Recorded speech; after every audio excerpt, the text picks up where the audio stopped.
ایک مفسر نے بڑا چکھا ہے، کل ما فوق التراب تراب، مٹی کے اوپر جو چیز ہے سب مٹی ہو جانے والی ہے ہم سب مٹی ہو جانے والے ہیں۔ کبھی تنہائی میں اکیلے ذرا سوچو کہ موت آ گئی آپ کو، موت تو لگی ہوئی ہمارے پیچھے، طرح طرح کی بیماریاں ہمارے پیچھے لگ گئی ہیں، کب کون نکل لے کچھ پتہ نہیں ہے۔ ابھی زمین کے اوپر چل رہا ہے، اسے جنازے پر رکھ کر کے منومن مٹی کے نیچے ڈال دیا جاتا ہے، وہاں اس کا کوئی نہیں ہے۔ یہاں کہتا ہے یہ میرا وہ میرا وہ میرا، وہاں کچھ نہیں ہے اس کے لیے، وہاں صرف اس کے ساتھ اس کا عمل ہے۔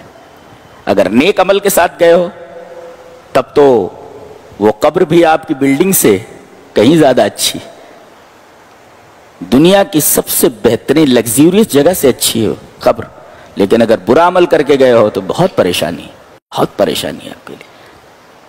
لہذا اپنی آخرت بناؤ، دنیا تو کیسے بھی گزر جاتی ہے، آخرت اپنی بناؤ۔ یہ قرآن کس لیے سنایا جاتا ہے؟ تاکہ لوگ اپنی زندگی کو سنواریں، اور کون سی؟ دنیا کی بھی زندگی کے ساتھ ساتھ آخرت کی زندگی سنوارے، جو اصل زندگی، جو ہمیشہ باقی رہنے والی زندگی۔ کہتے کلو ما فوق التراب تراب، اس مٹی کے اوپر جتنی بھی چیزیں ہیں سب ایک دن مٹی ہو جانے والی، ہم سب مٹی ہو جانے والے۔ بتاؤ، ایک آدمی اپنے حسن کے اوپر غرور کرتا ہے، بعض لڑکیوں کو دیکھو وہ اپنے حسن کا اظہار کرتی ہیں، کیا ہے ان کے اندر؟ پیٹ میں تو گندگی بھری ہوئی، پیشاب کرنا، پیخانہ کرنا، منہ سے بدبو کا نکلنا، کیا ہے تمہارے پاس؟ کچھ بھی نہیں۔ یہ دنیا کی حقیقت ہے، گندگی کی سوا کچھ نہیں۔ تو کل ما فوق التراب تراب، مٹی کے اوپر جتنی بھی چیزیں ہیں سب مٹی ہو جانے والی۔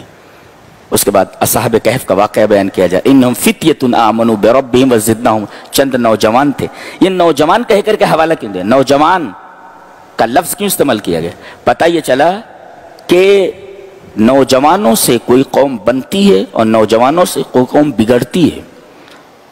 نوجوان قوم کی آبرو ہوتے ہیں، یہ جس قوم کے نوجوان اچھے ہوتے ہیں وہ قوم اچھی ہوتی ہے، جس قوم کے نوجوان بگڑ جائیں وہ قوم بگڑ جاتی ہے، قوم تباہ ہو جاتی ہے۔ نیز